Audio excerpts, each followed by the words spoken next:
Hello everyone, and welcome back to Killer Shrew Fans Killer Toy Reviews, and today we are going to be taking a look at our next new for 2020 Safari Ltd dinosaur figure, and the first from that unboxing video I did just the other day. It's this, the Safari Ltd Qianzhousaurus. I just know I said that wrong. But yes, this is the so-called Pinocchio Rex. I am really excited to be reviewing this figure because to my knowledge, this species does not have a lot of model representation aside from the PNSO Mini.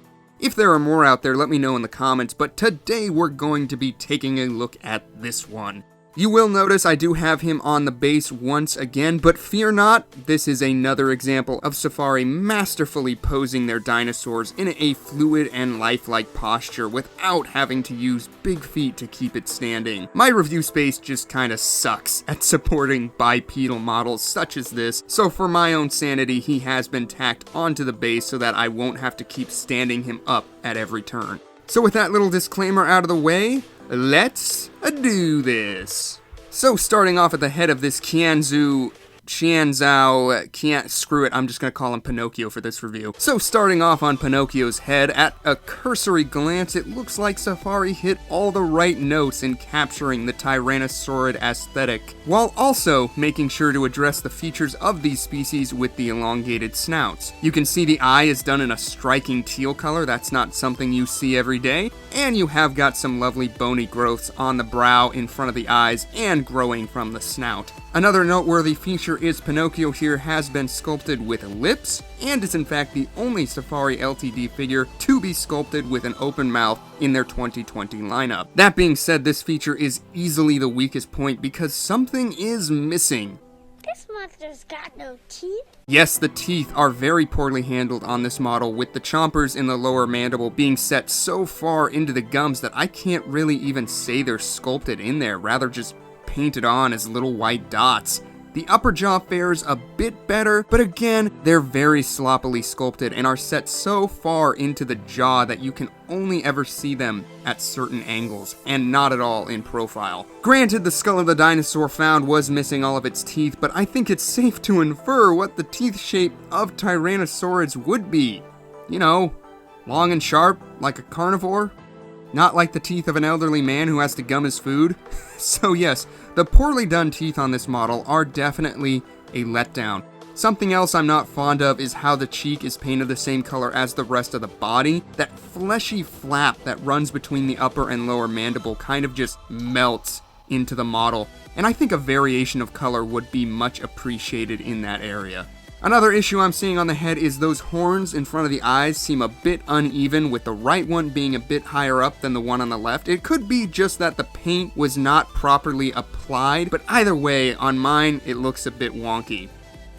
I will say in profile, I think this figure looks fantastic. I love all that awesome scaling detail on the face, and the shapes are all there. I think with just a little extra paint and some proper teeth, this thing would be killer. Going down the length of the body, you can see some very nice scale detail. Safari kind of does this weird thing with their textures where one part of the sculpt is scaled, then another is smoothed over, and that's present here as well, but for whatever reason, it doesn't bug me as much as it usually does. I really do like the finer details on this model. On top of those lovely scales, you've got some lovely folds of skin surrounding the gut and limbs, which looks great. Now to address the elephant in the room, where are the feathers? I am a bit shocked to see that there are no feathery integuments sculpted onto this model anywhere, especially when the last two Tyrannosaurid figures Safari produced were covered in feathers. It seems a bizarre deviation from the status quo. Perhaps this is Safari's answer to the recent T-Rex scale impressions that came shortly after they released their fully feathered Rex. Rather than updating that sculpt to reflect the new findings like Collecte did, they just said, here's a new naked Tyrannosaurid, enjoy. But even so, I'm shocked there's nothing in that regard from a company like Safari. No mane, no mohawk, nothing. I guess Safari did release a new version of the T-Rex after their 2017 version. It was just a repaint, but whatever. You know, Collecte, they went from a fully feathered Rex to a mohawk feathered Rex. So it feels like Safari being Safari would do something more akin to that. But here, no, I guess Qianzhousaurus or Pinocchio kind of lived in an environment that it would not be conducive to have feathers in, so maybe that's what they were going for? I don't know.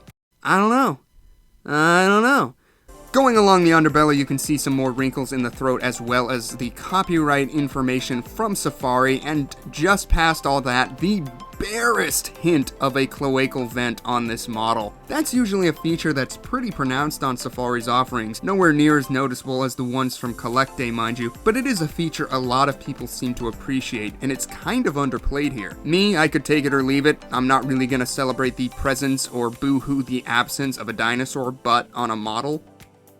Safari nailed the powerful gracile bird-like feet on this piece. I love the treatment of the plate scaling on the back of the toes and that wonderfully narrow ankle and how it flows into that flexing calf and robust thigh. The skin is stretching and pulling in all the right ways, and yeah, Safari just did a great job with these legs.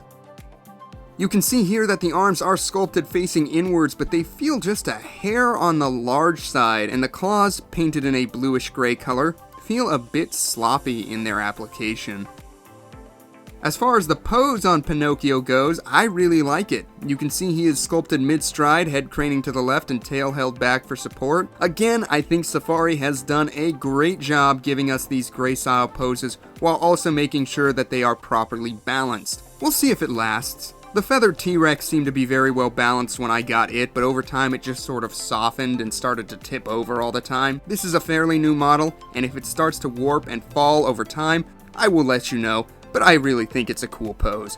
You know, honestly, when I think about it, I wouldn't have minded a closed mouth on this one. I think it would have looked very nice and also eliminated that tooth problem.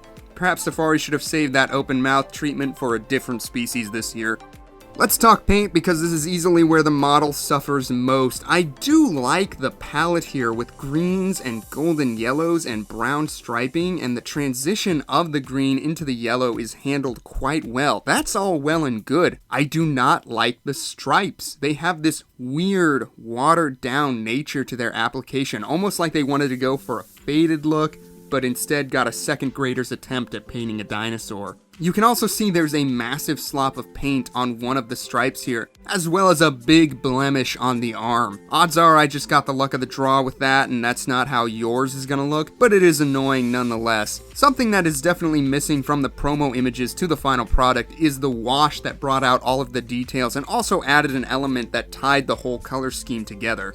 To Safari's credit, I think the detail is noticeable without it, and I'm not sure if it would help or hinder it in the long run, but without it, I feel like there is an air of incompleteness to the paint on this model.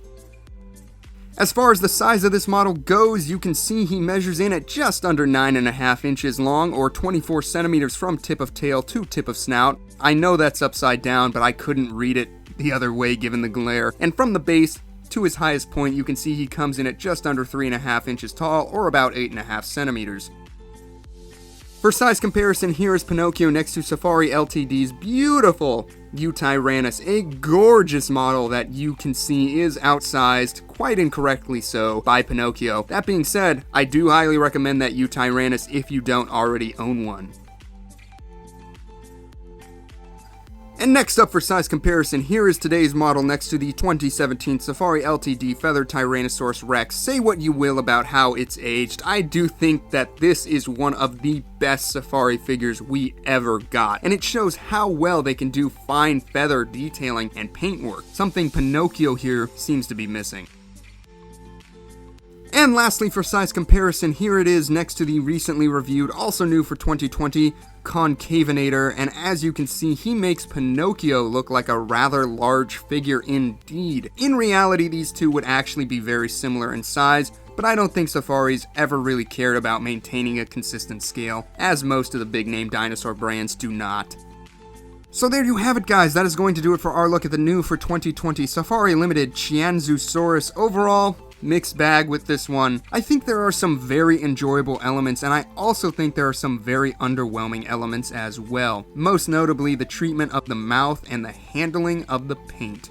It is also bizarre to see Safari offering a Tyrannosaurid with no feather covering at all. I don't mind scaly dinosaurs, personally, but Safari have made a name for themselves for pushing the more speculative side of paleontology in their models, rather than sticking to the status quo of the more layman idea of what dinosaurs looked like. All of that being said, I can't say that I hate this figure, but I can't say that I love it. I'm really torn between saying I dig it and calling it a discount dinosaur. Ultimately, I do recommend it, and it is only $13, but hey, if you can get it cheaper, why wouldn't you? Perhaps it isn't a discount dino, but it is not the first that I think you should be getting from this lineup. Maybe hold out on this one until you have all the others, because like I said, it is worth adding to the collection, but not as worth it as some of the other offerings this year. As always, I want to know what you guys think of this model. Do you own it yet? Are you planning on picking it up? What Tyrannosaur do you want Safari to do next? Leave all your thoughts in the comments section below, and as always, I hope to see you again in the next review. Thanks for tuning into this one today. Take care, stay healthy, stay strong, and keep your chin up during these uncertain times.